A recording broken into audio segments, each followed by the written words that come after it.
Yesterday, the director of the National Counterterrorism Center here in the United States stepped down. Joe Kent, a retired Green Beret with 11 combat deployments and a Trump loyalist, walked away and said, and I'm quoting, "Iran posed no imminent threat to our nation." Let that sink in. He's literally the person whose job is to assess terrorist threats to America, and he just publicly undercut the entire justification for the Trump war. And it goes deeper.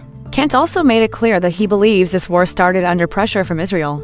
Now, this is not just about one resignation. When you zoom out and look at everything happening across multiple fronts right now, a pattern starts to emerge, and it should raise concern. Trump is losing support fast from every direction at once. Let me walk you through it, because what we are seeing right now is not normal political turbulence. This is a full-scale unraveling. I am Olivia Harper. I have a PhD in media science, and I use data-driven analysis to break down patterns in geopolitics and economics. Now, let us start with NATO. Trump spent days trying to rally allies to join a naval coalition to secure the Strait of Hormuz. And here's what happened.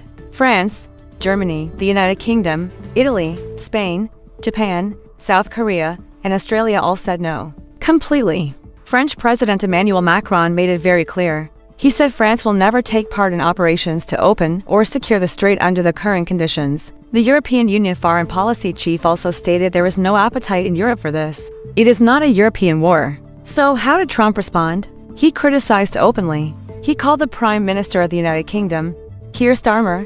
No, Churchill said Macron would be out of office soon, and then shifted his tone to saying, "We do not need help anyway." But these are not minor partners. These are core NATO allies that have supported the United States military operations for decades. And now they are stepping back, publicly. Now let us talk about voters. A recent poll shows Trump at 37% approval and 57% disapproval, essentially unchanged from before the war. There is no rally effect. On Iran specifically, 54% disapprove of his handling, and 52% say the United States should not have taken military action in the first place. But here's the key point.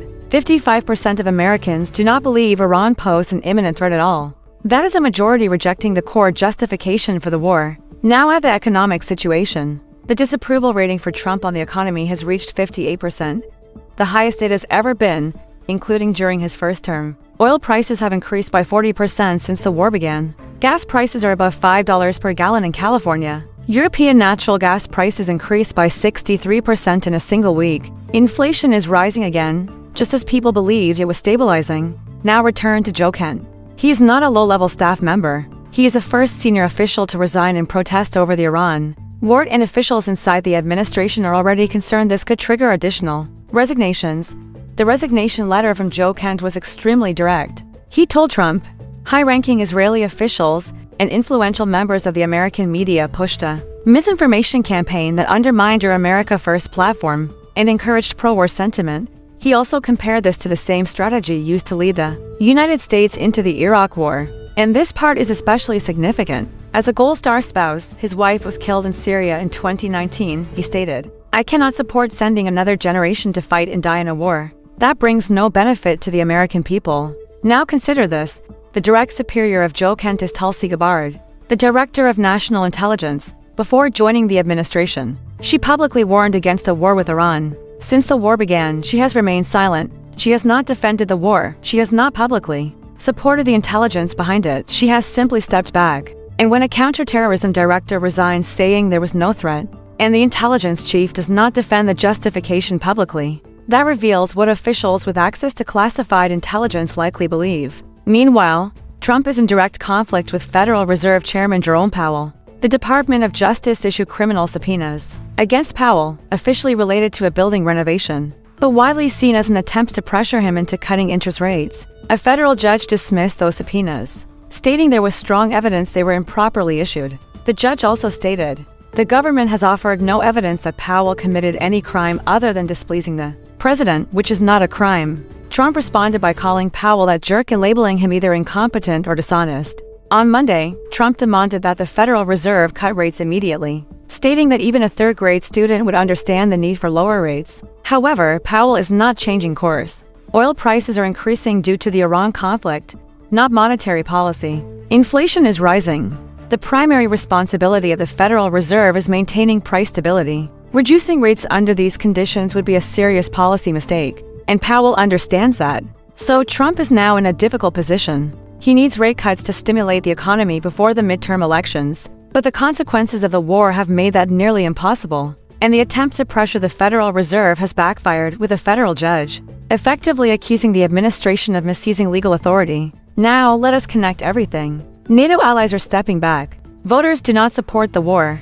A senior counterterrorism official has resigned. The Federal Reserve is resisting pressure. Oil prices are above $100 per barrel and rising. This is not a single issue.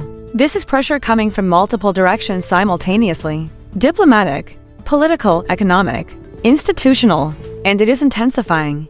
Countries such as India, Turkey, and Pakistan are negotiating directly with Iran instead of supporting United States coalitions. Europe is prioritizing diplomatic solutions. Even segments of the Trump support base are beginning to show division. This is what happens when a war begins without broad consensus. Allies do not trust the reasoning. Voters do not support the strategy. Officials with inside knowledge begin to step away, and the economic consequences impact everything domestically. So what should we watch next? Watch for additional resignations. Joe Kent is the first, but likely not the last. Watch the Federal Reserve. Powell has limited time remaining as chairman and is unlikely to risk his legacy under current conditions. Watch NATO. European countries have alternative energy strategies and may continue to remain outside this conflict. And most importantly, watch approval ratings. If oil prices remain high and inflation continues to rise, public dissatisfaction will increase further. This war was intended to demonstrate strength.